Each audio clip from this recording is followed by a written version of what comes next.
What's up, guys? This is gonna be a quick little video just showing my CD collection. There's two reasons I'm doing this. The first one is just, to test out my iPhone. I just got an iPhone 12. It's my first iPhone, and I just want to test the quality of it. The second thing is I want to get more used to talking on camera and hearing my own voice and not hating it, because I've always had a problem with hearing my own voice in recordings. I've always hated it. But I want to kind of build confidence and get used to hearing myself, and I thought this would be a good way to start because I'd be talking about something I'm passionate about, and it's just a good like thing to start with to kind of get used to talking for an extended period of time. All my CDs are around me. I'm just gonna quickly try and go through. I have like 160. I'm gonna try and go in alphabetical order, and this maybe give a little brief uh, thoughts on the CD if I have any story about it or something like that. But anyways, let's get started with this. There's a bunch of them. Hopefully this video isn't too long. And I apologize if the camera's shaky. I'm not good at filming. This is my first time doing it, so. Anyways, first we got Gormageddon, the song The Carnage Done by Aborted. And we got On Frail Wings of Vanity and Wax by Alicena. Oh, I forgot to mention, this is the 2009 remaster, like bonus songs. And then this is the 2007 re-release on it that Fearless Records did, so it has a new cover and everything. We got The Fall of Ideals by All That Remains. I think like most kids my age, you found out about them because of the song 6 that was on Guitar Hero 2. I mean, that's how I found out about them. So they were one of the first metal bands I ever heard. We got The Black by Asking Alexandria. This is actually the only album from them I really like or listen to that much. Not that their other stuff is bad, but I just prefer Dennis's vocals over Danny's. I don't know if that's going to give me a bunch of shit, but I just like this album. Next we got one of my favorite bands that's more underground, The Autumn Offering. They're from Daytona, and I live in Florida, so yeah. The way I found out about them is actually kind of funny. I'll get to the album when I get to it, and I'll explain why. But anyways, I have all 3 albums with their final vocals where they broke up. I got Fear Will Cast No Shadow.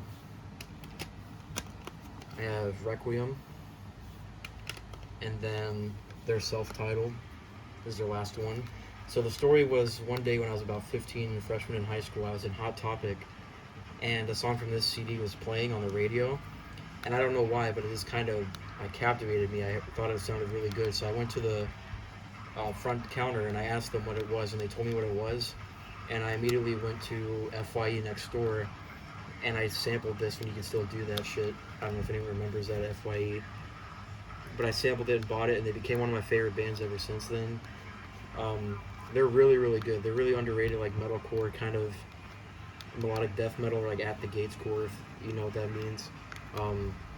Yeah, they're really good. Good band. Also, before I continue, so I started collecting, or this collection anyways, started in 2013. I had bought CDs before that, but it was just more like casually when I was in high school, and I ended up moving and losing them. But this is like my first actual collection where I actually am trying to build up a collection. And when I started, I was more of like a fucking deathcore kid, metalcore kid. Like all I listened to was deathcore and metalcore and new metal because I grew up with it. When I was about 17, that's like all I listened to. So at first, like there's gonna be a whole bunch of that kind of music, but as I got older and I started to branch out and listen to more genres, I started exploring a lot more. So there's still gonna be a large amount of like core music, like core bands, but you'll slowly start seeing more creep up, like other genres of metal, rap, that kind of stuff. I'll just get out of the way in case like you see some album that's like, why the fuck does he have that? Anyways, next we got Lifestyles of the Poor and Dangerous by Big L, one of my favorite 90s rappers. Unfortunately, he got killed before he was really able to blow up. I think if he was still alive, he'd probably be one of the greatest alive today. This album's amazing. It's one of my favorite hip-hop albums, period. Then we got We Stitch These Wounds by Black Veil Brides. Obviously this band's controversial. People hate this band, especially in the like metal community. But you know, I'll stand by it. I fucking like this album. I think it's really good. And their album after it, Set the World on Fire. I think that one's good.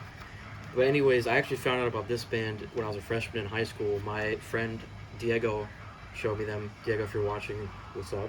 Um, he showed me this band and I really liked them. And actually, this was the first band I ever saw in concert. Funny enough, was me and Diego went and saw this band. And when I was going through my deathcore phase, I was kind of acting like I hate them and was writing them off and trying to just basically act like I thought this band was garbage, but secretly I always liked it. And then once I got over that phase and I was ready to just, you know, be honest and open about my music tastes, I started listening to it and I was like, you know, this is still good. I actually wish I had the remaster they just made. It's called like Restitch These Wounds. It sounds a lot better than this. I mean, this is still great, but that one sounds like more modern and better production wise. Hopefully I can get that sometime. And we Set the World on Fire. That's a good album too. Next we got Blank Banshee Zero by Blank Banshee. This is Vaporwave, if anyone is into that kind of music. A lot of you people who listen to Vaporwave probably don't even know this is on CD, but Blank Banshee actually has a website called Hologram Bay where you can get his music on CD.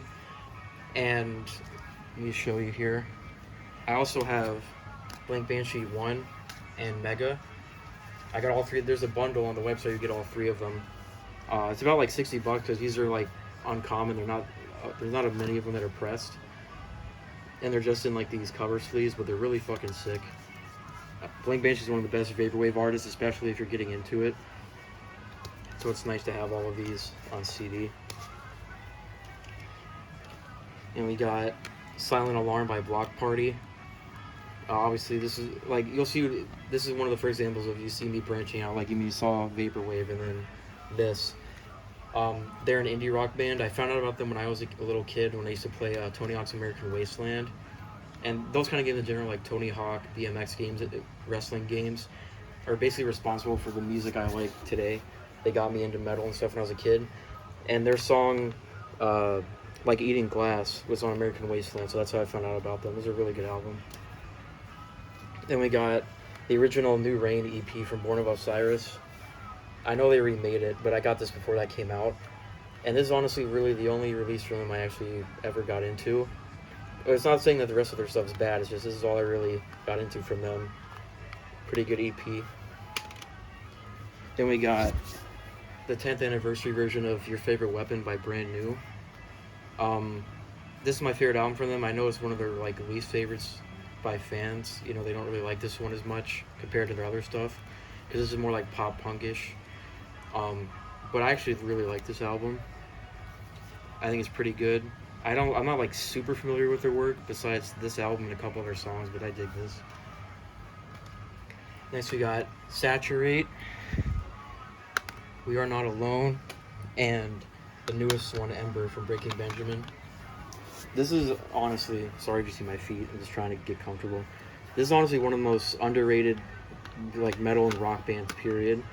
That might sound kind of weird considering they're really famous, but I feel like despite them being really mainstream and famous, people kind of write them off because of that, but this band is actually one of the most fucking like consistent bands, period. I love their music. Saturate used to be my favorite, but when their new one came out, this album is insane. This is one of the few bands where their newest album ended up becoming my favorite because this one is just insanely good. So if you've ever slept on Breaking Benjamin because you know you think they're like radio rock or something, they're actually really, really good. Okay, let me get this stack over here. So we got Desolation of Eden by Chelsea Grin. It's in this kind of like sleeve. One of my favorite deathcore albums of all time. I fucking love this album. When I first got into deathcore and was going through that phase, I kind of wrote them off because the first song I heard from them was, I think it's called Don't Ask, Don't Tell. Yeah, that's it. And it had cleans in it. It wasn't really deathcore, so I immediately wrote them off as like a scene band. But I ended up listening to this and was like, okay, I was wrong. Funny enough, too, is once I got out of my deathcore phase and got more open with music, I ended up fucking loving Don't Ask, Don't Tell anyways, so it's kind of stupid. Then we got My Damnation. And I know I said this is one of the best deathcore albums of all time, but this, I think, is this is even better than this album in my opinion.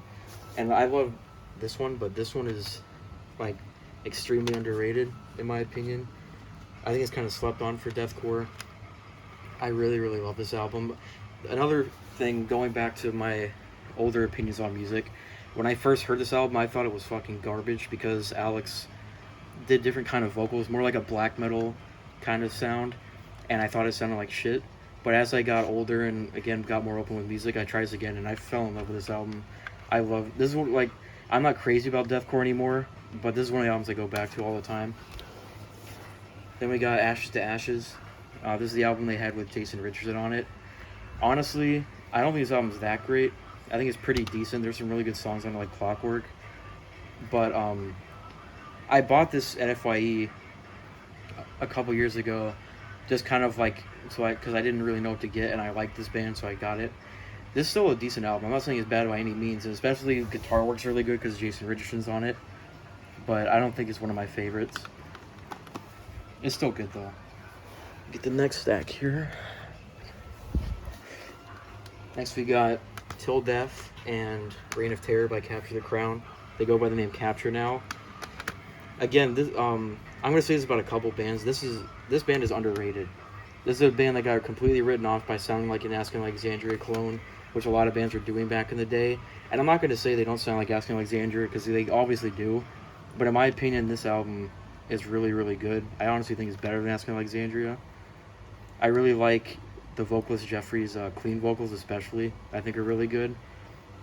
And then after that, they made this album and kind of branched out from the Asking Alexandria core kind of sound. And this has more like a nu metal influence on it. And nu metal is my favorite genre of all time, so I'm a fucking sucker for that. But this album's actually really good. They went on hiatus for a long time, then came back with just the name Capture and put out a new album, which is pretty decent, but they don't have it on CD. But these two albums are really good. I'd still recommend those two. Next is the only black metal I have. This is no Fairy Tale by Karakon Gren. So the reason this is the only black metal album that I have is because I honestly am not a huge black metal guy. The reason I have this is because I think out of most of the black metal I've tried, I honestly don't like much of it, but this is really good. I always like this band, especially because their production doesn't sound like it's recorded on a fucking like MP4 player. I think they're a pretty good band. This is basically like a more gruesome telling of the Hansel and Gretel story. I don't listen to it that much anymore because I honestly, black metal I have to be in the mood for. I think black metal is better as an influence in other genres than it is on its own, if that makes sense. But there were a few black metal bands I like. This band and Dark Funeral, the main two. I don't have any Dark Funeral CDs, but I do like them. Next, we got into what used to be my favorite band of all time. I know that doesn't make sense how they used to be your favorite of all time if they're not anymore. But they still are probably like number 2. I'll get to number 1 later. But that is Carnifex. Everyone who actually knows me personally knows how much I fucking love Carnifex. But we got their very original demo that's like really rare and really expensive. It's like $300 I see it go for. The only reason I have this is because one of my best friends, Marcos, who's probably watching this, shout out to Marcos, Scott Ian Lewis, the vocalist, was actually releasing a graphic novel called Death Dreamer. I actually have a poster of it right there because I actually got the bundle. For my birthday, Marcos actually copped this for me, the bundle that came with that poster, the actual book's over there somewhere. And he had a couple of these laying around, and he actually threw this in the bundle. And of course, it sold out extremely fast, but Marcos was able to get me one. I'm extremely grateful that I have this. Obviously, it's more like amateurish and kind of low quality in sound because it's a demo when they first started, but I actually still think it's pretty good.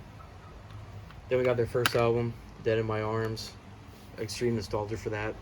I found about this Carnifex is basically one of the original deathcore bands I ever found out about when I was like 15.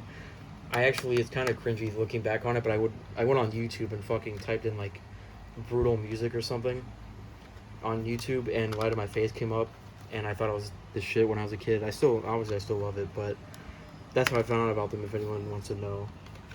Then we got her second album, Disease and the Poisoned, one of my favorite albums of all time. This is probably their most underrated one because most people either like this one Hell Chose Me, Die Without Hope, like their newer stuff. But this one here is extremely underrated. This used to be my favorite album of all time for like years. It's still one of my favorite albums of all time. But anyways, we got Hell Chose Me. I don't have the slipcase that has like the Rotten Priest kind of dude on the front. I got this new, but it just didn't come with it. I'm not sure why. When I used to have this CD, when I was in high school, I had the cover, and I kind of wish I still had it, but what are you going to do? Then we got Until I Feel Nothing. I think another one of the really underrated albums. No one really talks about this one. That one's great. And then after that, after Hell Chose Me, I believe, they went on hiatus for a while, and I thought they were going to break up. I remember being fucking heartbroken when I was a teenager. But then they ended up coming back, and they actually blew up after coming back. Like, they got a lot bigger when they signed with Nuclear Blast and made this album, Die Without Hope. Most people who like deathcore probably know about this one. Probably their most like famous and well-loved album. And then we got the one after that, Slow Death. This is when they made more like black metal influenced deathcore. Anyways, this will always be one of my favorite bands of all time. It's not my number one favorite anymore, but even though I kind of got out of deathcore and that kind of stuff, this band will always mean a lot to me. Their lyrics and just listening to them in general got me through a lot of hard times growing up, so I'll always be grateful of them. I don't have their new one, World War X, yet. It's pretty good. I just haven't gotten around to buying it. Anyways, I think that's it for Yep C, and then we'll go into the next one. Next we got Imperial by Denzel Curry, one of my favorite rappers. Denzel Curry, even if you're a metal fan and you don't really, like, you kind of wrote off rap, I think you should give Denzel Curry a try, because he's insanely good. He has a more, like, hard, heavy-ish edge to it. Like, he's not, like, metal rapper, trap metal, but, he has his edge to him that's really cool. And he has extremely good flow, his lyrics are good. He's all around an amazing rapper, especially this album, Taboo. This album is one of the best rap albums I've ever heard. I consider this my album of the year in 2018 when it came out. This album is amazing. One of the best rap albums. Or any out of albums that I listen to that aren't metal or like rock at all, this is probably top 5. Insanely good album. Then we got, this is going to be controversial, Nevaeh by Design the Skyline. Everyone who likes metal or is in the metal scene knows about this band and probably despises them, but I'm going to be kind of unpopular here, but I actually like Design the Skyline. They made that infamous single, Surrounded by Silence, that everyone shit on. And honestly, I don't even think that song's that bad. I mean, it's not the greatest song in the world, but I feel like most of the hate from it came because of how they looked. Being like Scene Kids and Starting to Victory just wasn't a good match for them. But then they put out this album, Nevaeh. It's their only album currently. And I actually think it's pretty decent. I think some of the songs on there are like on par with a lot of deathcore that the kids who hate this band will listen to. So I actually give it a shot. It's not bad. They also they started branching away from deathcore and becoming more like prog metal, kind of like, if you know what I'm talking about, if you've heard it. They have a couple newer songs like Lotus and Rebirth and In Dreams that kind of sounds like Muse if they are a deathcore band. You'll have to listen to know what I'm saying. But that's the kind of sound they're going for now, and it's actually really, really good. A lot better than this. But unfortunately, they haven't put an album out yet since changing their sound. I wish they would, because it's really good. And we got one of my favorite metalcore bands, That Wears Prada. We got Dear Love of Beautiful Discord, The Plagues reissue, and With Roots Above and Branches Below. One of my favorite metalcore bands. I remember this is also one of the first metalcore bands I ever heard. Back when I was about 13, 14, I was like a hardcore Christian, which might sound really hard to believe if you know who I am, but the kind of person I am. But I used to be a very, very hardcore Christian. I even willingly got baptized when I was 14. But I got into this band because it's funny, kind of cringy to think about. My fucking youth pastor, his brother liked metal, and he listened to That Wears Prada a lot. And I found out about Hey John, What's Your Name Again, their song off Plagues, and I used to like it a lot. And even though I'm probably the furthest thing from Christian, I still, it doesn't stop me from liking Christian music, especially Christian metalcore, because a lot of it's really good. Like, That Wears Prada is insane. I don't care if they sing about religion and stuff I'm not personally agreeing with. They're still an insanely good band. Then we got I Don't Like Shit, I Don't Go Outside by Earl Sweatshirt. One of the best rappers that are out there, especially in the modern age. His flow and his sound and like his tone of voice really speaks to me. I really like it. It's kind of like this lo-fi. Not he's not emo or like edgy. But it's like dark, if that makes sense. And I really like it. This album is really good, especially the song "Grief" is one of my favorites from him. His new album, Some Rap Songs, is also really good. It's like experimental rap, and I wish I had that, but I don't have it yet. I'm going to at some point. And we got Dear Diary, my Teen Ink Says a Body Count, I think it's called, by From First to Last, the band that Skrillex was in when he was an emo kid. I mean, he's still an emo kid, but you know what I mean. But back to speaking about with me branching out to more genres. Around 2016, 2017, I got extremely into post-hardcore and emo. It's still one of my favorite genres. It's funny because I used to write it off a lot and like shit on bands like Sleeping with Sirens and Pierce the Veil and shit like that. But now it's one of my favorite genres, probably like my second favorite after nu metal. But I got extremely into post-hardcore and a lot of the bands that I found. It just kind of became an obsession, and this was one of the ones I fell in love with. This album is amazing. One of the best post-hardcore albums I've heard. I don't have the other one with Sonny Skrillex on it. I think it's called Heroin or something like that. I don't have it. I haven't really heard it that much, but this album is insane. I need to listen to this other stuff. Next, we got an album called Bloom and Breathe by a band called Gates. I didn't actually buy this. What happened was I ordered, what was it? I think it was a Hail the Sun album off Merch Now, and this came free with it. Merch Now kind of does this thing. Was this Merch Now or was? No, this wasn't Hail the Sun. This was don't remember. It was something from Pure Noise. It was Senses Fail. That's what it was. This album came for free with it. Pure Noise does a thing where like if you buy a CD from them, you get a free one. This is what I got. I never heard about this band before getting it, and I did try it. It's kind of like post rock, kind of emo, kind of indie. It's actually not that bad. Check them out if you think you sound interested in it. It's really not that bad. And then we got Dookie by Green Day. I don't use the word masterpiece that often, but I think this is one of the closest albums I would call to that. The funny thing is I'm not even like super huge into Green Day. I think they're good, but they're not in like my top 5 or anything. But this album is amazing. It's obviously iconic. You got Longview, Welcome to Paradise, Basket Case, When I Come Around. This album is insane. One of the best punk albums out there. It's one of the only albums from them I've also heard that I've heard in full, besides like American Idiot, which everyone's heard. But yeah, pretty good. Especially it's like good 90s nostalgia, and I was born in the 90s, so you know, I'm a sucker for that. Next, we got probably the most interesting one to talk about. It's actually my favorite band of all time. If you know who I am, some people probably gonna be like, I thought Carnifex was your favorite band of all time. What band I'm about to show you is my favorite band of all time. That's Hail the Sun. Here you go, right here. My first tattoo that I actually just recently got like 2 weeks ago was their logo.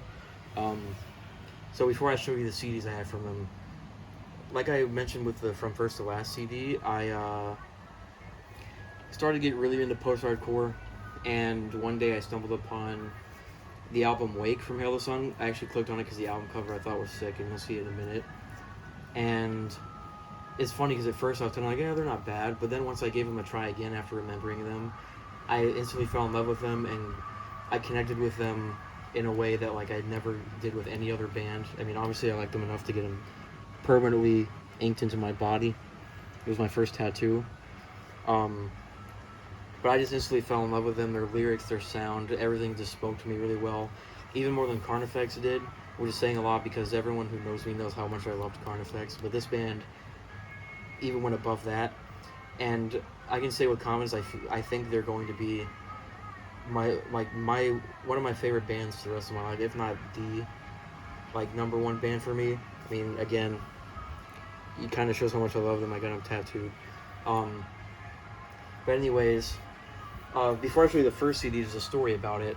So I had every Hail the Sun album up until recently, except for their original one, their first one, Power Right and the Kisser.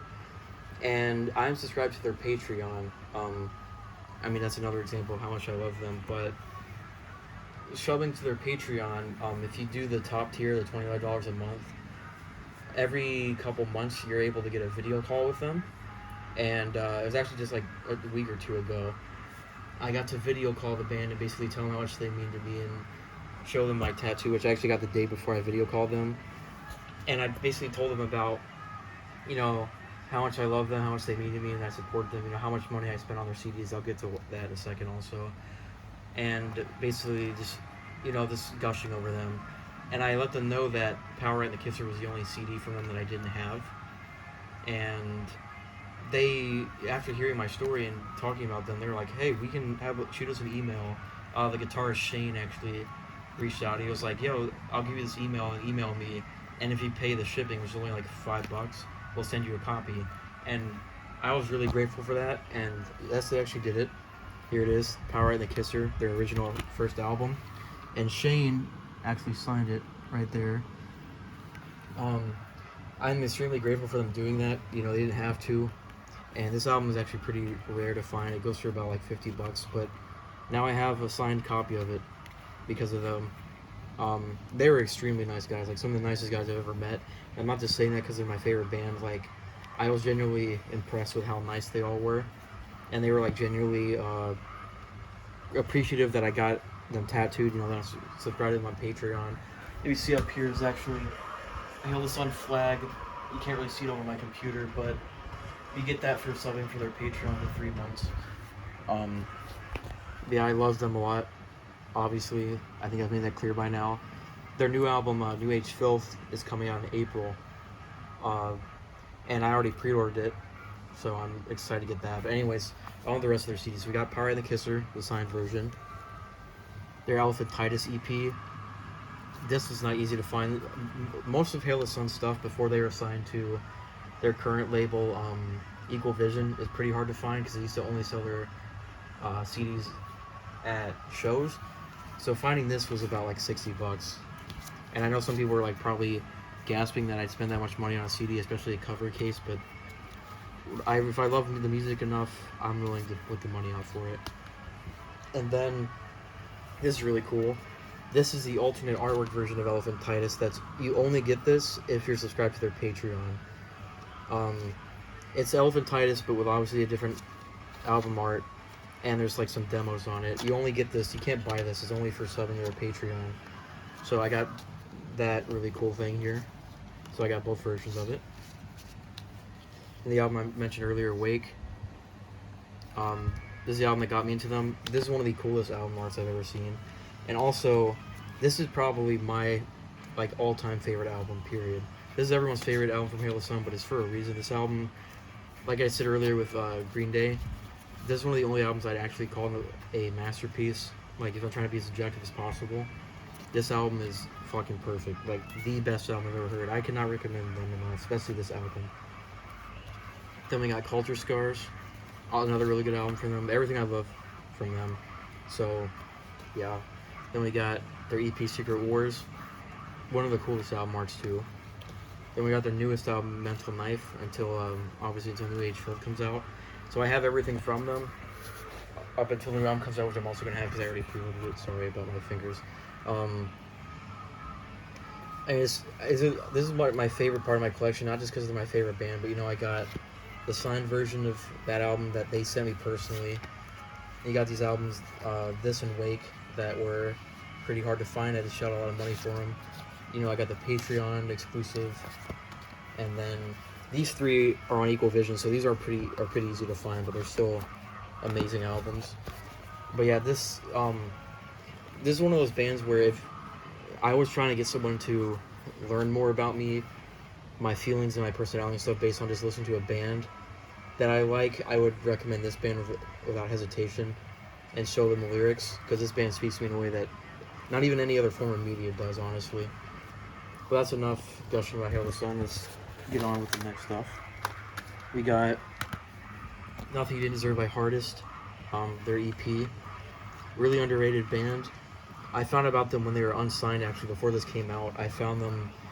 It was this kind of funny, but I found them because of a fucking Call of Duty montage. Someone used one of their songs, and they finally got signed. Um, After that, a couple years later, and sorry, they put out this EP with Roadrunner, so I got it. They've only made this EP in one album, Feeding Fiction.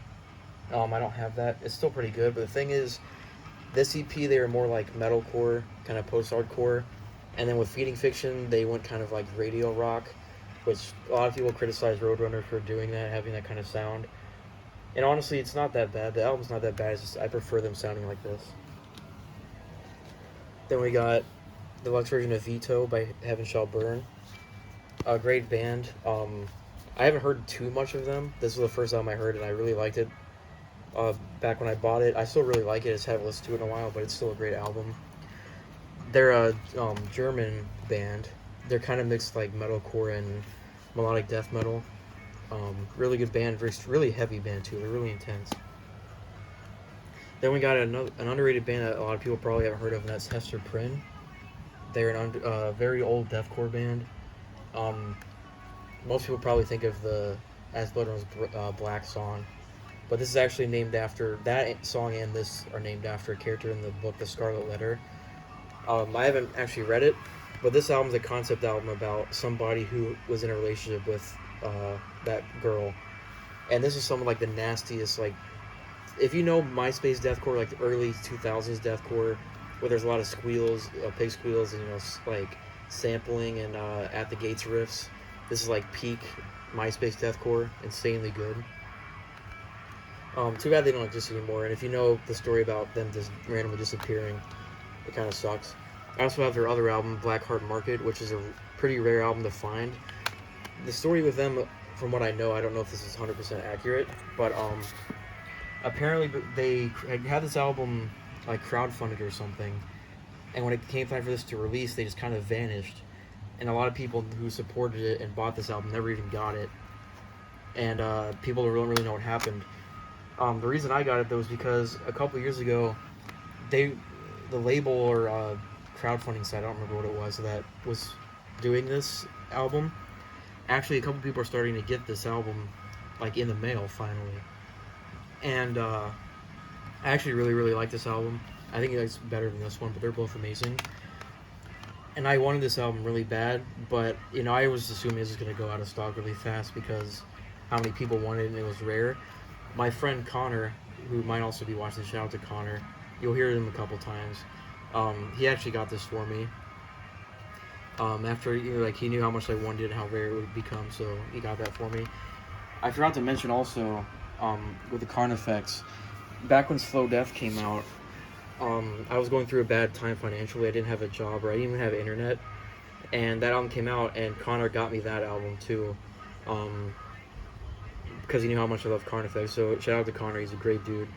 I also saw the Black Dahlia Murder, Fallujah, and Disentomb with Connor.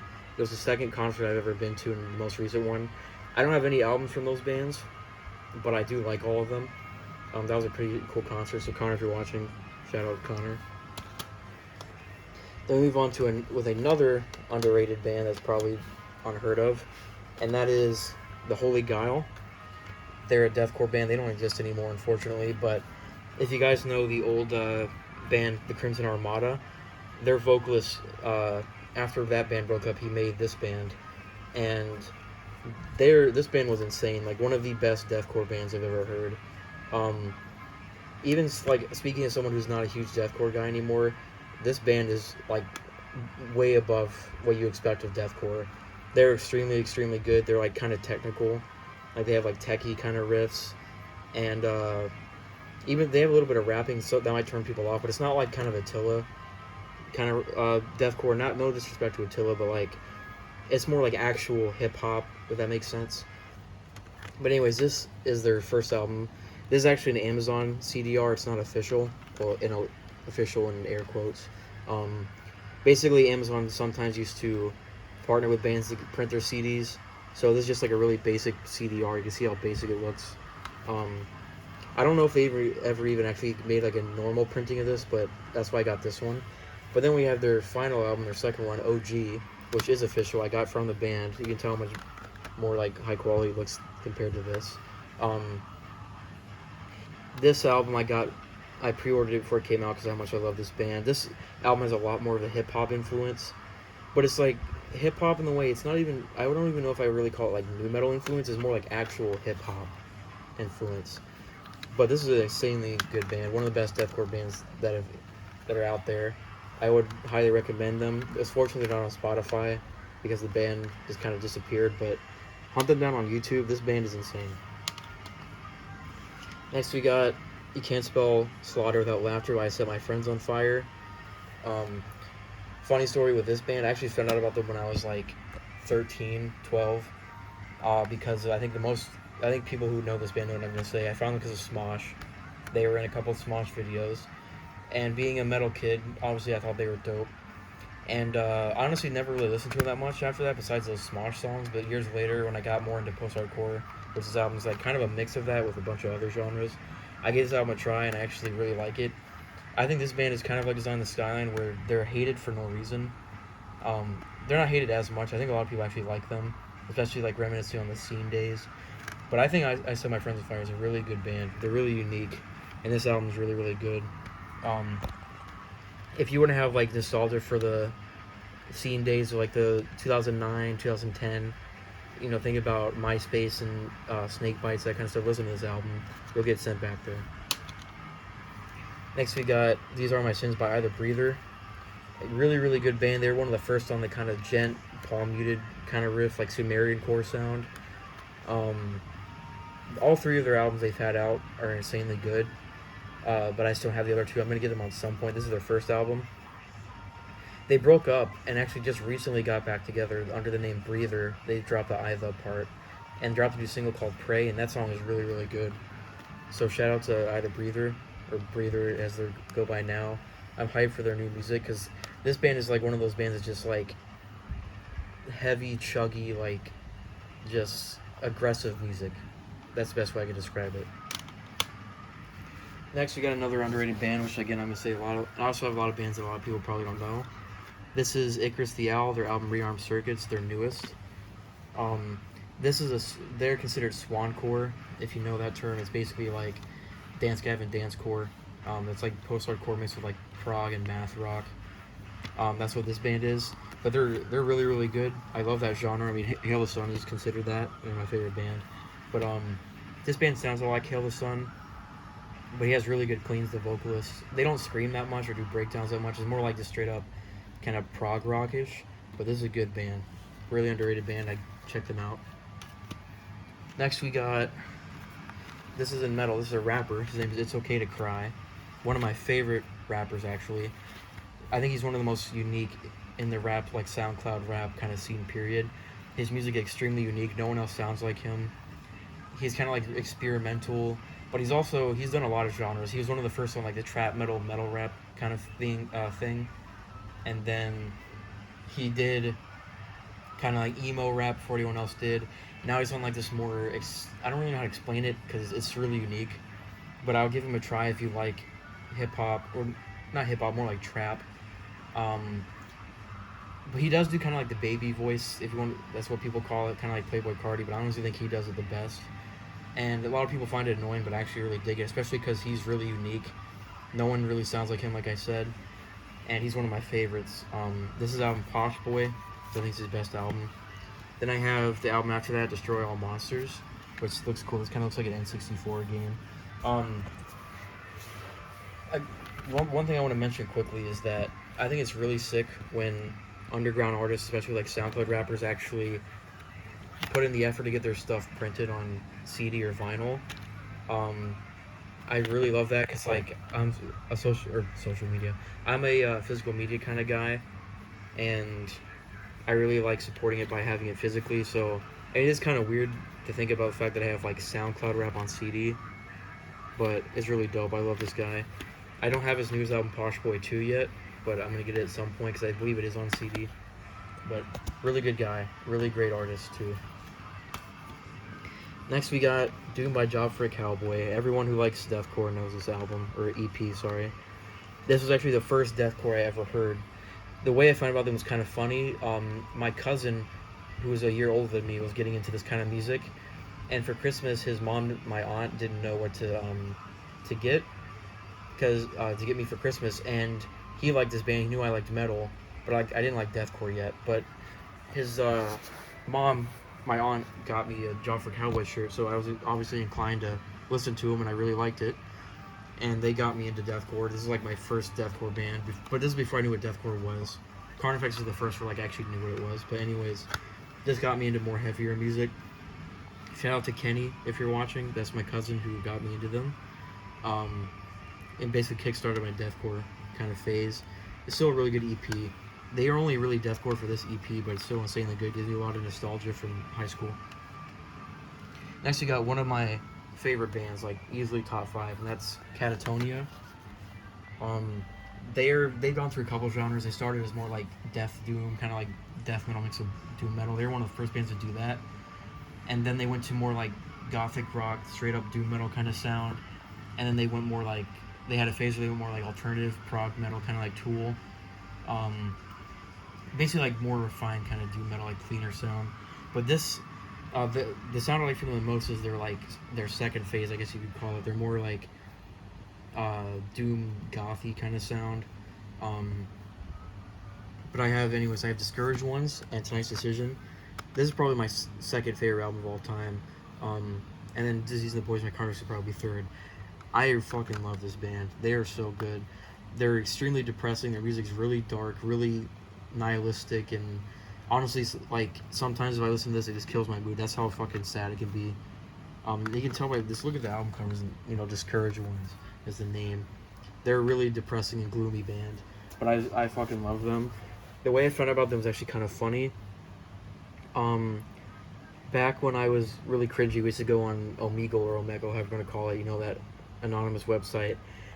I would try to find people who like the same music as me and suggest bands, and some guy I met suggested me this band, and the song he showed me, or that I looked up, I actually didn't even like that song when he showed it to me. It's called Burn the Remembrance. It's on one of their more like cleaner alternative kind of albums, but I was interested though, and I ended up listening to some of their earlier stuff, and I found these two albums and was blown away. These albums are amazing. One of my favorite bands, like I said. Then we got, switching genres again, we got Kendrick Lamar, one of the most acclaimed and highly respected rappers. We got Good Kid, Mad City, To Pimp a Butterfly, and Damn.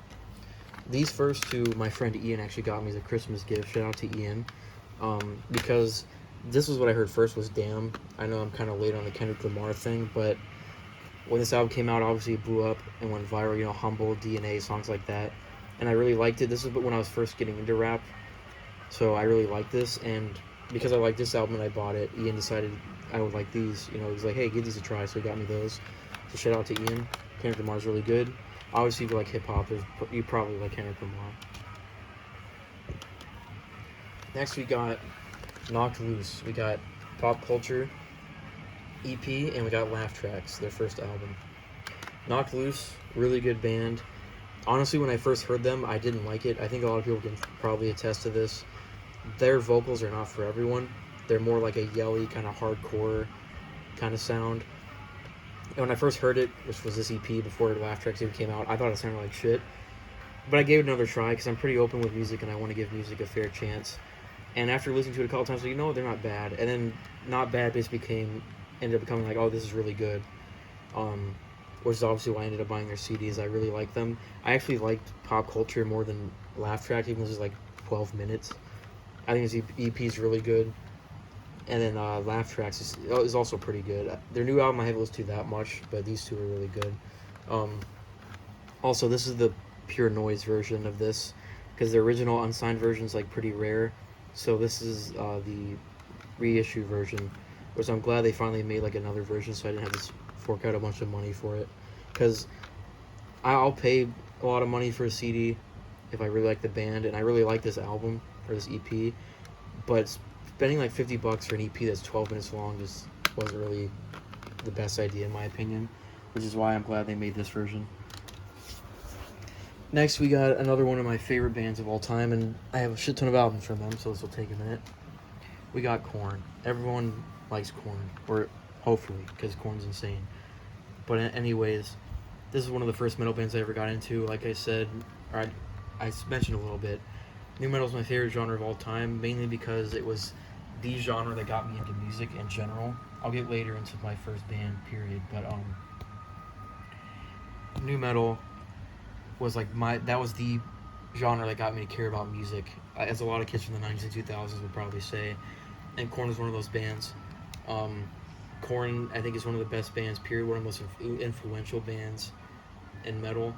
But anyways, we got their first album, self-titled. Once again, another album that I'd say is a masterpiece. If I'm trying to be as objective as possible, this album is like one of the best metal albums, period. Then we got their second album, Life is Peachy. Their third album, Follow the Leader, probably their most famous. Pretty good. Take a Look in the Mirror, one of their more underrated albums. I like this one a lot. See You on the Other Side. This is the one I listened to the most when I was younger.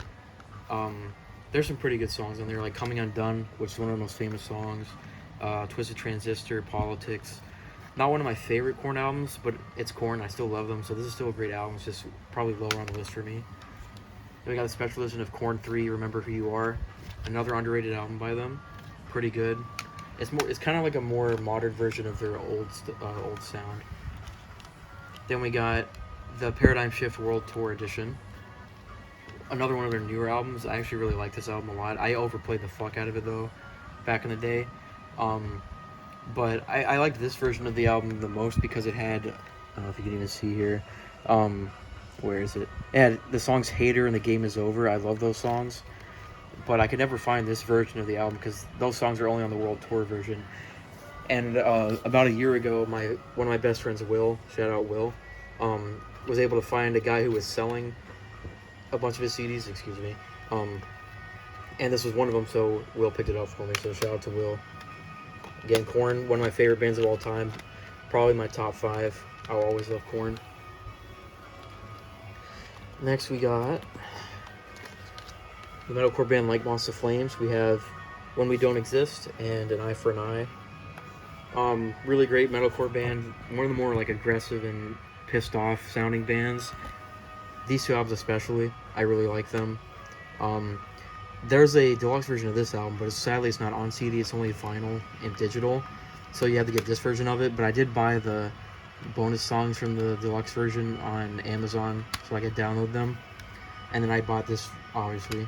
But really great metalcore band. A lot of people say they're kind of generic, but I think generic is kind of a buzzword. Like, I don't think a band being generic automatically makes them bad, because like genres exist for a reason. The reason genres exist is because bands sound similar. So I think generic is kind of an overused term. Even if they're not the most innovative, original sounding band, that doesn't mean they're not good. And like Moths to Flames, they're not the most innovative or like original sounding. They're not changing the metalcore game, but they make good metalcore. That's all you really need. Great band. Okay, next we got Linkin Park. We have Hybrid Theory, the 20th anniversary 2 CD version that just came out, and we got Meteora, their second album. Linkin Park is the band that got me to like music. Like, that's not being exaggerating or anything.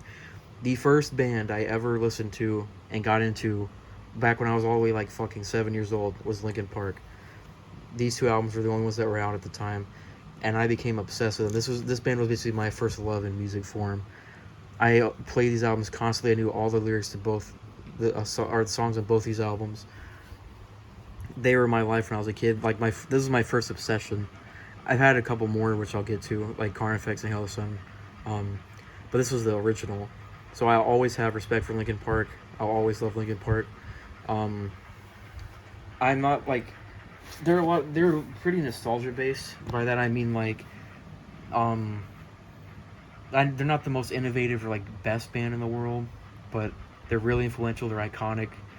They give me a lot of nostalgia when I listen to them, and these two albums are still pretty good. I am not really huge on their later stuff. I still like Minutes to Midnight, their third album. I want to get that, but everything after Minutes to Midnight I was never huge on. But those first three albums will always have a place for me. They're nostalgic. They're really personal to me. So Linkin Park, everyone loves Linkin Park, I hope. And also, obviously, rest in peace, Chester was an icon. I never get emotional about celebrities or famous people dying, but that one hurt, especially because Chester, in a way, is responsible for me liking music and ending up going on the musical journey I've gone to what I like today. So I'll always have huge respect for Linkin Park. Next, we got the Maleficium EP by Lorna Shore. This is the original um, cover sleeve version. Now, I'm not trying to be like a hipster or anything, but I was on Lorna Shore before, like anyone. Lorna Shore got pretty big. I mean, they're not huge, but as far as the deathcore community, everyone knows Lorna Shore. Maybe not as much now that Tom Barber left and joined Chelsea Grin, but I knew about Lorna Shore. Like this, I have this version, which is the unsigned version, before they were signed on the label at all. I pre-ordered this back in like 2013. They ended up getting signed and re-releasing it, and this version's out of print. This is like the cover sleeve version. They ended up making like a normal CD version, but like this kind of shows how early I was on the Lorna Shore wave because I got this. Honestly, I'm not even huge on Lorna Shore anymore. I don't think their stuff after this was as great. I'm not saying they're a bad band. It's just not really my thing. But this EP is still pretty good. Pretty good band. We're about like almost an hour in, but we got a couple stacks left. We're almost done. If you're still watching me ramble about music at this point, props.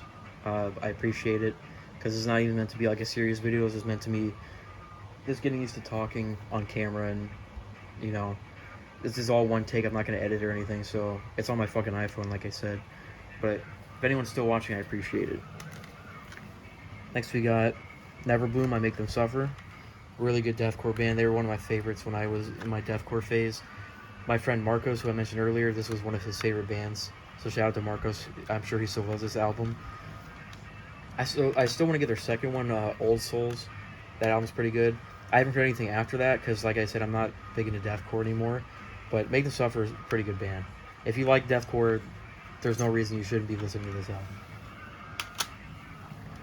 Next, we got one of the only like classic metal bands, Megadeth. We got Rust in Peace, the remix and remastered version, and then the original Countdown to Extinction. So, funny thing about this band, or this kind of music in general, I've never been big on like the big three thrash metal bands, you know, like Megadeth, Metallica, Slayer, and then if you want to throw in like Anthrax, Judas Priest, that kind of stuff. It's never been my cup of tea at all. But back when I was branching out into more music and giving more music a fair shot, I tried Megadeth because I already knew who they were, especially Symphony of Destruction, because it was on Flat Out 2, the PS2 game when I was a kid. So I gave them a shot. Megadeth's not that bad. They're pretty decent. This is one of those bands that I had to be in the mood for, because Dave Mustaine's vocals can get kind of annoying. Like, no disrespect to Dave Mustaine, but, you know, I had to be in the mood to listen to this, which is why I don't have too many albums from them, and I don't really have many other thrash metal albums. This is the only thrash I have. But I do like Megadeth. They're decent when I'm in the mood for it. Rust in Peace, most people think is one of the greatest albums of, like, metal, period. It is really good. Countdown to Extinction is pretty good, too. I got this at a bookstore, actually. That's why this is the original, not, like, the remastered version. But Megadeth's pretty good. Shout out to Megadeth. Then we got Insurrection by Molotov Solution. One of the best deathcore bands out there. I think they're really underrated. Sound-wise, they don't sound like too different than what you expect from deathcore, but they're a very politically charged band, and they're more like left-leaning, and I identify with like left-wing politics, so a lot of their lyrics speak to me. They speak a lot about like conspiracies and capitalism, that kind of stuff. So although they sound like normal deathcore, they have it with a message. It's not just about like killing prostitutes and shit. It's like actual politically charged, like meaningful lyrics, and I always respected that about them. I think Molotov Solution is a really underrated band in this kind of genre. Unfortunately, this is all I have right now. I don't have their first two albums, which I want to get. Their first one, especially the self-titled, is one of my most sought-after albums. It's really rare on CD, which is why I don't have it, but I'd love to have it one day. And then their second album, The Harbinger, I want to get it at some point. But Molotov Solution, great band. Next, we got another one of my favorite bands of all time that I'd throw in like my top 10. That's Motionless in White. Absolutely love Motionless in White. We got the EP version of When Love Met Destruction. I didn't really see a reason to get the rare CD version or album version. I'm sorry, because it is just a bunch of songs that ended up getting re-recorded anyways, and this is like the official EP version. This is like really early Moses the White. If you're like newer into them, you probably listen to more like new metal, radio friendly stuff. You might not even know about this EP, but it's really good. This is back when they were more like metalcore-ish.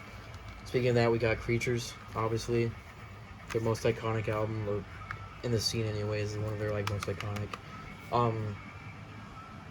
And then before I continue, I also got a signed version of Creatures, signed by every member of the band at the time. Shout out to my friend Gustavo if you're watching. Shout out to him. So the reason I have these two is this is the original one I got, but he lives in a completely other state than me, and was seeing them live, and he knew how much I liked them, so he went out of the way. I didn't ask him or anything. He got another version of Creatures and had them sign it and send it to me. Really fucking cool, dude. Really appreciate it. Motions of the Light's one of my favorite bands, like I said, so it was really cool to have this. But anyways, Motions of White, I know a lot of people only really like their metalcore stuff, which it may be unpopular, but I don't get that at all, because although I absolutely adore their metalcore stuff, like this EP and album, I think their later stuff, where they became more like, they mixed up like industrial, goth, and like new metal after this album, I think all of those albums are fucking amazing. I honestly prefer it to this, even though I love this. But you got like Infamous, the deluxe version. You got Reincarnate. Then they signed with Roadrunner and became even more new metal. They got Graveyard Shift. And their newest one, Disguise. I love their new metal sound. Like I said a million times, new metal is one of my favorite genres. So I'm gonna be a sucker for this kind of shit. But I think they do it really, really well. They mix a lot of sounds I like the industrial kind of Marilyn Manson sound. They kind of get some like Slipknot and Korn in there, a little bit of Breaking Benjamin. And Chris Motionless is a great vocalist. I love Motions of White. One of my favorite core bands in general. They're easily like top 10 favorite bands. I love Motions of White. Then we got LD50 by Mudvayne, their first album, the only one I have right now. Mudvayne's a pretty good band. They're sadly on hiatus and haven't put anything out in like a fucking decade, which I don't know if they ever will, but Mudvayne's a pretty good band. I only really know this album. I've heard glimpses of their other stuff, but this is an iconic new metal album. If you like new metal, you probably like this album already. Great band. If you haven't heard them somehow and you like new metal, listen to this album. It's like a more progressive, proggy kind of version of Slipknot, if I could describe it really briefly. Great album. Speaking of new metal, we got a new metalcore band, My Enemies and I. We got the Sick World EP, the reissued like Fearless Records version, and their first album and their only album right now, The Beast Inside. Like I literally just said, new metal is one of my favorite genres, and over the last couple years, there's been like this new metal revival going on where bands, especially metalcore bands, kind of go like for a more new metal approach, where they mix 90s new metal sounds with their music, like Korn and Slipknot, that kind of stuff, Linkin Park. And I mean, I love metalcore and I love new metal, so those two meshing together, I'm obviously gonna love it. I love new metalcore. I think it's really good. Certain bands aren't that great in my opinions, that kind of like just want to be clones of Linkin Park. Some bands are just clones of like Sworn In, which is one of the first bands to do that sound. But I love the genre regardless, and My Enemies and I think, it's one of the most underrated bands in that genre. This album is more like new metalcore, where it's like it's metalcore with new metal influence. This album, they basically went straight up new metal, and it's really, really good. One of the best revival bands in that genre. Both of these releases are insanely good. So if you like new metal, you like metalcore, and especially if you like both, give this band a shot. They're really underrated. Great band. Okay, next up we got Depths by Oceano. One of the most popular and iconic deathcore bands. One of the heaviest too, in my opinion. I love Oceano. They're not like one of my favorites, but I do really like them. Like, don't think that means I don't like them, because I love Oceano. This is the only album I have from them right now. I want to get Ascendance. That album's really good. Their new album's pretty good. But if you like this really heavy, like fucking insanely just nasty, aggressive music, definitely listen to Oceano. They're one of the most insane bands in this genre. Really good band. Next we got Ocean State, Alaska. We got Into the Deep EP, which I heard is becoming pretty rare and hard to find. The website I got this from, before they were signed to Fearless, see that they're Density Records. I got this off that website right before they got signed to Fearless, and this became unavailable. So I got this at the perfect time. So this album is pretty hard to find, or EP, sorry, it's pretty hard to find now, but it's still really good. I love Ocean State, Alaska. I found out about them right before they got signed and made Lost Isles. Insanely good album. They're one of the most consistent, like, talented metalcore bands there are. They kind of mix like mathcore, like progressive metal kind of with metalcore. Insanely good band. I don't have their second album, Ikari, I think it's called. I don't have that yet. They did that with another vocalist when James, this vocalist, left. I still like that album too. I want to get that, but James actually came back, so I'm kind of hyped for what they're gonna do next. Because Ocean Alaska is one of the best metalcore bands in my opinion. So yeah, you got Ocean Alaska. Okay, next up we got Of Mice and Men. We got The Flood Deluxe Reissue. One of the bands that's kind of considered like scene that people kind of hate on, especially back in the day. Like I did that when I was a deathcore kid, but I actually don't mind this album. This album's pretty good. I don't know a lot of Mice and Men besides this album, but I do like it. It's pretty good. I'm gonna speed up a little bit because my phone's gonna die. We got Infest by Papa Roach.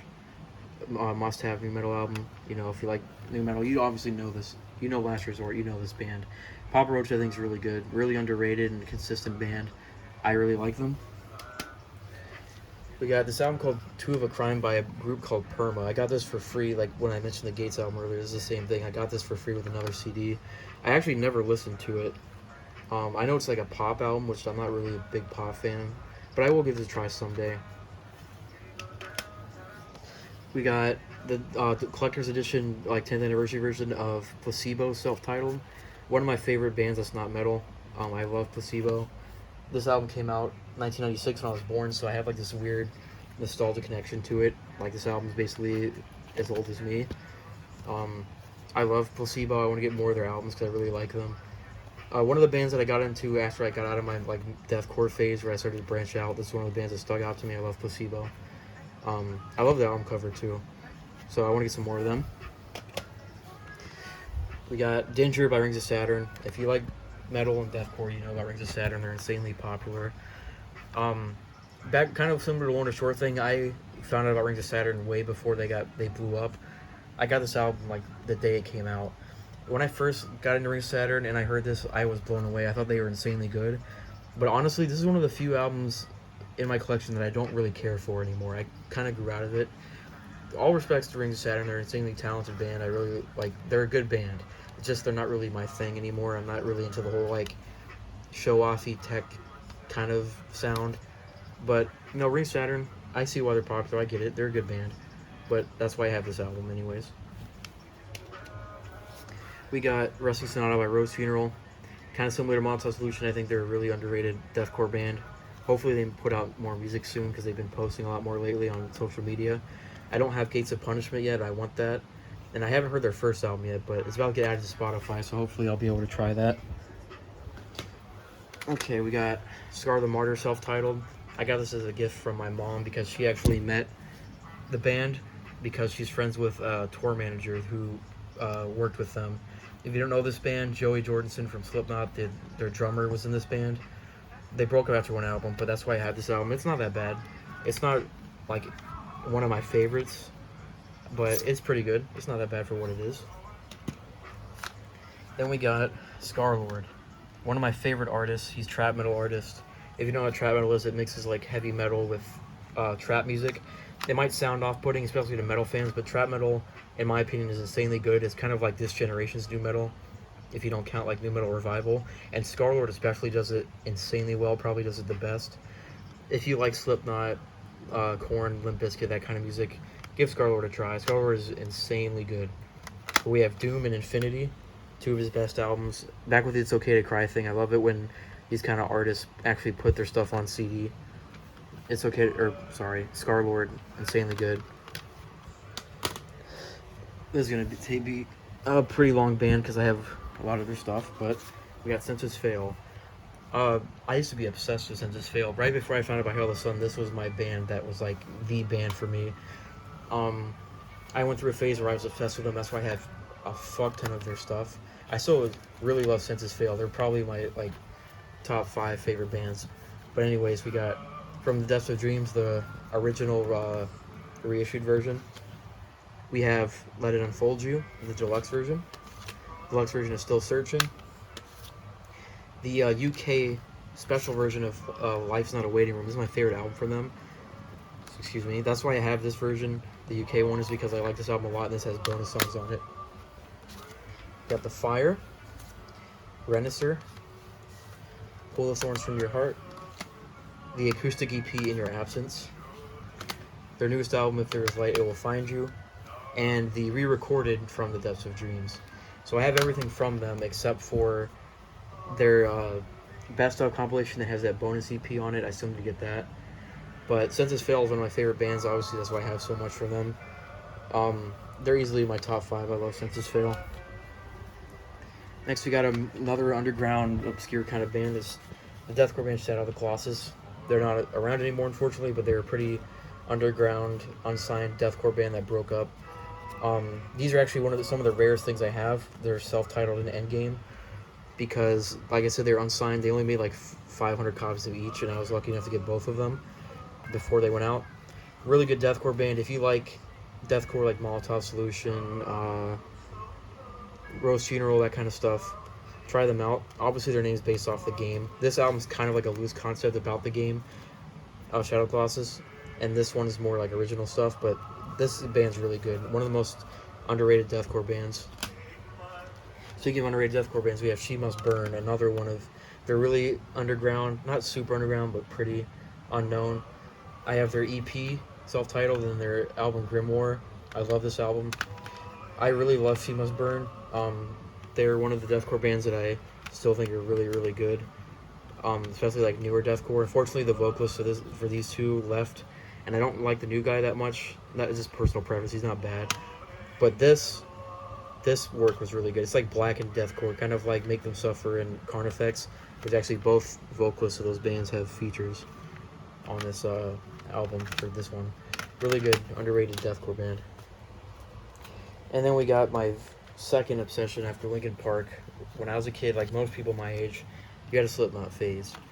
Slipknot was my fucking life from the ages of like 9 to 18. Slipknot was everything. I knew all their lyrics. I watched their live performances all the time. Had all their work. Had their fucking masks. I fucking shit talked people online who didn't like them. I was one of those guys. Slipknot was everything to me. I kind of grew out of them. Always gonna have a place in my heart like Linkin Park. I don't listen to them as much anymore because I kind of, once you listen to a band for over a decade that much, it's hard to go back to them and not get kind of bored. But always gonna respect Slipknot. Obviously, we got a 10th anniversary version of Iowa.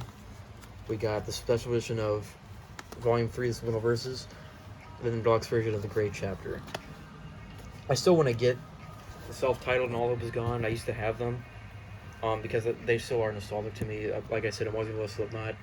I actually haven't even heard their new album. I will at some point. Then we got another one of my top 10 favorite bands. Also probably one of the most obscure bands I have, like most underground. That is Still Bloom. I have their album Downer and Melancholia.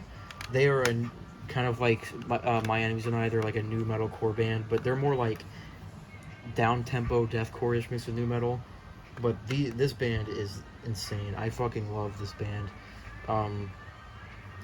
They do new metal revival, some of like the best in my opinion, especially the more like heavier core influence version.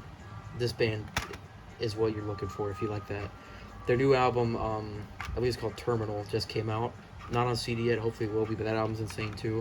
If you like new metal, listen to this band. They're insane. Next we got some pop punk. We got The Story So Far, Under Soil and Dirt, and Self-Titled.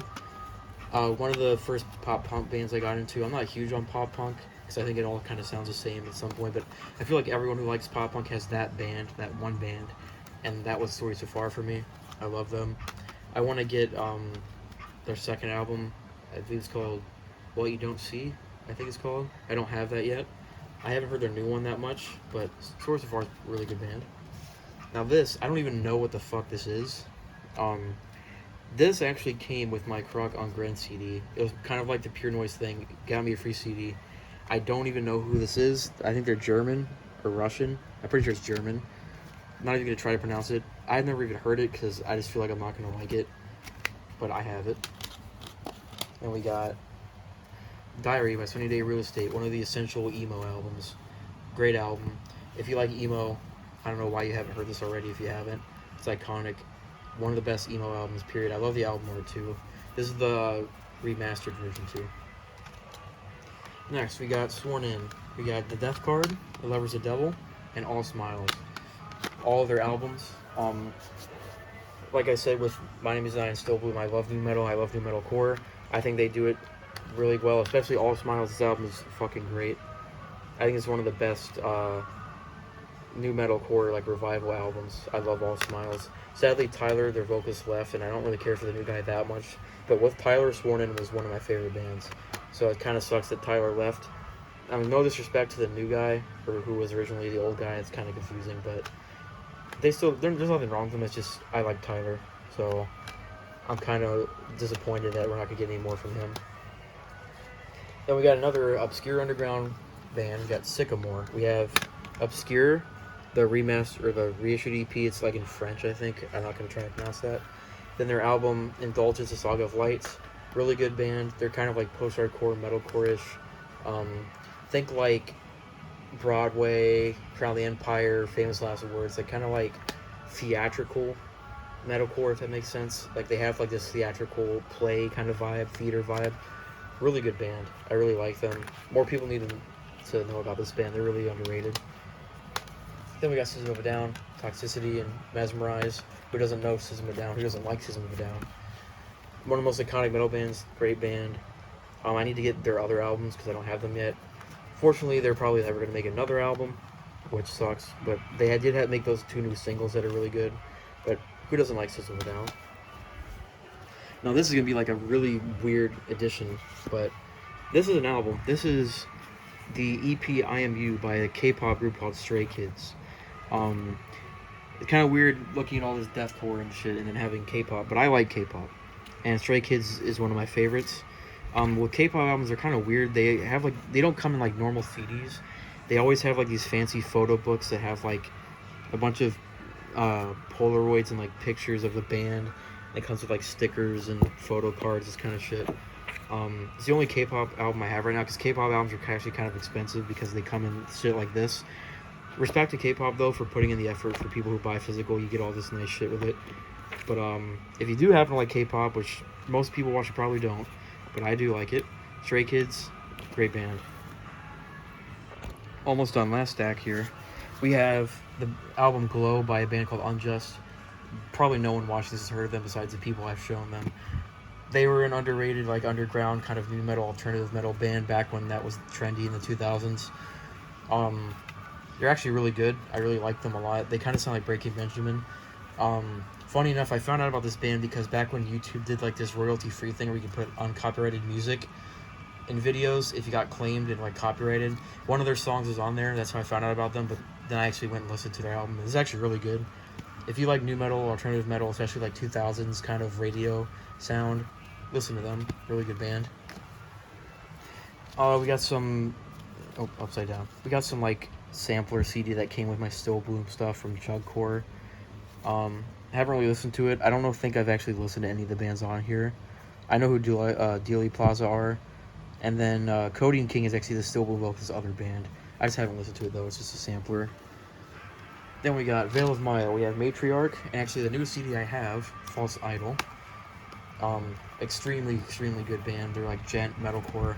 A lot of people actually don't like the newer stuff that I've heard because they used to be like more deathcore-ish, and then they got a new vocalist, Lucas, who does cleans, and you know how deathcore kids are with clean vocals, but I actually think their new stuff with Lucas is fucking great, like way better than their original stuff in my opinion. I like their old stuff, but I think they're a lot better with this sound. They basically sound like a more aggressive version of Periphery, and I dig it. I love Veil of Maya. Hopefully they make a new album soon because Lucas is fucking killing it in this band. almost done. We have Full Class by Thursday, post-hardcore band, one of the first bands that kind of blew up with that sound. Really iconic band in like the emo scene. They're really good. Again, one of those bands I found during my like post-hardcore phase. Great band. We have 10,000 Days by Tool. Really fucking weird CD. It's like this weird telescope fucking glass thing. Tool. Pretty sure everyone knows them either because you hate their fan base because all they do is talk about Tool and act like they're the best band ever, or you might actually be one of those people. I'm kind of in between. Tool is one of the best bands of all time in my opinion, but I get why people don't like them. Their songs are fucking extremely long. Their fans are snobby. Maynard himself is snobby. I get it. I completely get it. But that doesn't stop me from liking their music. I love Tool. I want to get more of their albums. All I have is 10,000 Days, which, again, my friend Will, I mentioned earlier, he got this for me. So shout out to Will. Great band. We got the deluxe version of Goblin, and we got Wolf by Tyler, the Creator. One of my favorite rappers. One of the rappers who got me into rap, like when I started getting away from being just a core kid. Love Tyler, the Creator. He used to be kind of an edgelord with like kind of try-hard, edgy lyrics. But his reputation's improved. He's branched out and became more like respectable as a musician. Not to say I don't like his edgy stuff, because I do, but his newer stuff is still pretty good. I love Tyler. Great artist. I feel like if you're a metal fan and you're kind of leery on getting into rap, maybe try Tyler. He might be up your alley. Especially these two albums. You might like it. Tyler's pretty good. Got a couple left. We have With Love and Squalor by We Are Scientists. They're an indie rock band. One of my favorite bands, actually. Like, probably just outside my top 10. I found them because of the newest Guitar Hero Live. One of their songs is on there. This band's really underrated. I don't hear anyone talking about them. But they're an indie rock band, kind of like Interpol, Block Party, which I showed earlier. That's what they sound like. I need more of their records because this band's really, really good. I love this band. I think we have like 3 bands left. We got Whitechapel, Somatic Defilement reissue. This is Exile, New Era Corruption, and Self-Titled. I used to fucking adore Whitechapel, especially when I was a core kid. Whitechapel is one of the best in my opinion. These Whitechapel albums, especially the first 3, are still some of the best deathcore. Somatic Defilement, easily like top 5 greatest deathcore albums. Not like super huge on their new stuff. Again, I'm not really a deathcore person anymore, but Whitechapel is still insane. Out of this collection of CDs I have, this is actually the first one I got. Was This Is Exile, back in 2013. But again, Whitechapel, great band. Another band I liked when I was a deathcore kid, is Within the Ruins. We got Invade and Elite. Really liked them when I was in my deathcore phase. They're still pretty good. I just don't listen to them that much anymore. That's why I only have these 2 albums. Still a pretty good band. If you like more like proggy, like actual riffage kind of metal, if that makes sense. They're pretty technical, pretty like progressive. They're a good band. Then we got the Word Alive Empire EP. The only thing I ever really liked with them, kind of like the Born of Osiris earlier. Not that their other stuff's bad, it's just this is the only thing I ever really enjoyed from them. I have installed this because it's one of the first metalcore releases I heard. So I still love this EP. Really nostalgic. Then we got the last artist. We have XXX Tentacion.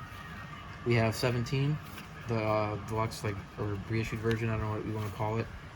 And then we have Question Mark, the original version, not the deluxe one.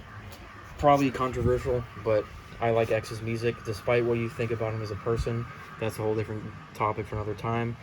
Was a great musician, in my opinion. Inspired a whole generation of people musically.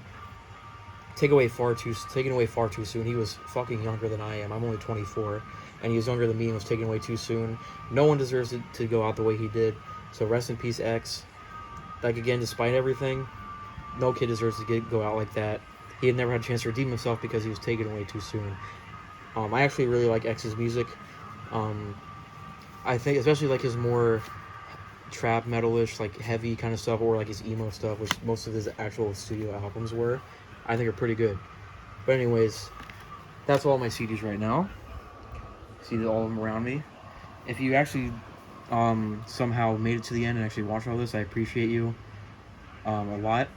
And again, this is just kind of a test for me to get used to talking for extended periods of time in video form and getting used to filming and that kind of stuff. Hopefully I didn't butcher it, and hopefully this wasn't terrible.